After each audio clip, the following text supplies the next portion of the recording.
Blood and revenge are hammering in my head. Vengeance. Punishment inflicted in retaliation for an injury or offense. An emotional state that is almost always rooted in anger. A desire or motivation that is one of the most relatable things across the world. Whether through sympathy or empathy, it is one of the most surefire ways to get an audience on a character's side. Take Game of Thrones' Oberyn Martell, for example. In Season 4, he arrives in King's Landing under the pretense of a wedding, but his true motivations are quickly made clear. He wants to enact vengeance for the death of his sister, Elia Martell, and her children. Towards the end of the series, he is given that opportunity to enact vengeance on one of her main aggressors. However, instead of landing a fatal blow to the person directly responsible for his sister's death, Oberyn Martell attempts to extract a public confession that would implicate the person he deems indirectly responsible for his sister's death in order to complete the circle of his vengeance. His desire to enact vengeance against all those he deems responsible for his sister's death is what ultimately causes his own demise and starts a new cycle of vengeance. Ellaria Sand, Oberyn Martell's common-law wife, is pained and traumatized at witnessing the death of her lover and the father of her children. From that pain arises great anger, and the only way she feels that she can satisfy her anger is through going on her own path of revenge. Unfortunately, in her quest for vengeance, she decides to take out her wrath on a completely innocent bystander, believing that their death will help ignite the war she so desperately desires. Unfortunately, in her own quest for vengeance, she in turn becomes a target for somebody else's desire for vengeance, which ultimately costs her and her daughter's life. Cersei Lannister has been one of the most universally despised characters in the entire season. Not as much as her son Joffrey or even Ramsay or the Freys, but still pretty up there. Towards the end of Season 6, she sets things in motion in order to help orchestrate her own vengeance against many of her enemies and those who have wronged her by blowing up the Great Sept of Baelor. While there are many who would still side-eye Cersei for her ruthless act, almost everyone was in agreement that she was well within her rights in Season 7 to enact vengeance for the loss of her daughter. What was once a completely despised character, at the very least, in that moment, she was sympathetic and praised for getting her revenge. Whereas on the opposite side, with Ellaria Sand being loved in the beginning, later hated and despised, or at the very least, liked less, for her attempts at vengeance. Vengeance is completely understandable and relatable, but also very complex. Where does it begin? Where does it end? And is the cost of harm towards bystanders worth the end result? This is a question that we need to ask when it comes to the Invincible character of Angstrom Levy. What Mark did to Angstrom Levy is inexcusable, and Angstrom is well within his rights to get his revenge.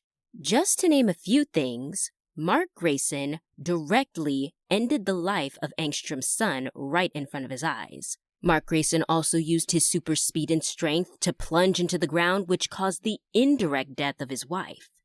Mark Grayson has burnt down Angstrom's world to the ground, locked him up, and set him to be executed. These are things that would make it completely understandable as to why Angstrom would desire revenge. The only problem is that Angstrom Levy is taking his frustration and anger out on the wrong Mark Grayson. In the show, it is made quite clear that Angstrom Levy has the ability to travel between universes, and unfortunately, through a freak accident, which many may argue Mark caused a small indirect cause to, Angstrom Levy merged his being and mind with multiple other Angstrom Levies. He sees, feels, knows, and experiences the pain and sadness from all of his alternate lives. that is a type of pain that almost nobody else will know. So again, his rage, completely understandable.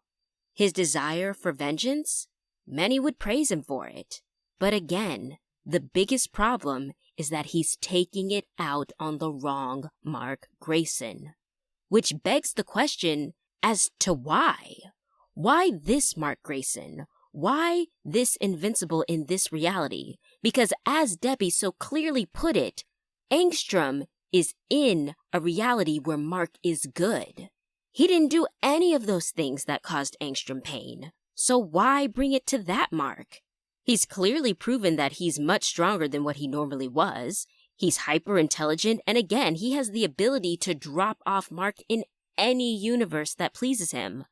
Surely most of the other evil Marks wouldn't see this coming, so why doesn't Angstrom get the drop on those evil Marks and drop them off in a desert reality, leaving them to starve to death? Well, as Angstrom Levy said in his fight with the good Mark, he wanted to do it himself. He wanted to end Mark Grayson with his own bare hands. And if all of those other bad Marks are as ruthless as they seem to be, Angstrom would never be able to get the drop on them. With those other Marks, Angstrom would probably never be able to use other people as a human shield or as a way to control Mark in order to torture him. Those other Marks don't care. Maybe you could make an argument that some of those evil Marks like their mom, but there's also a good chance that their mom is either gone or is viewed as just some type of pet to Mark that can be easily disposed of, as her life ultimately is meaningless when compared to his infinitely longer Viltrumite life. Angstrom is so mad with pain and rage that he doesn't seem to care which Mark Grayson he takes out, just so long as it's a Mark Grayson. And that's when he stops being a sympathetic character. Because it's a completely different Mark Grayson. He is coming to that Mark Grayson, a Mark Grayson who he knows will hesitate, a Mark Grayson who he knows cares, a Mark Grayson who he knows he can manipulate in order to take out his pain on somebody who ultimately had nothing to do with it. Angstrom Levy has become a psychotic bully. He's hurting, so he wants somebody else to hurt with him. Due to his choices and the impact of his actions, Angstrom Levy is no longer the grieving father, but the man who tosses and harms a baby. He's the man who's holding an innocent woman hostage and brutally attacks when she tries to escape with her child. In Angstrom Levy's quest for vengeance, he stopped being the good guy or the innocent wronged guy to being a full villain, something that he knows deep down inside and despises. Hello! Thank you so much for watching my video and for staying until the end. If you feel as if I've missed anything, feel free to leave a comment, but please, please refrain from any comic book spoilers, as I am aware of the storyline. Although, if you insist, please begin your comment with a spoiler warning as a courtesy for others. Later!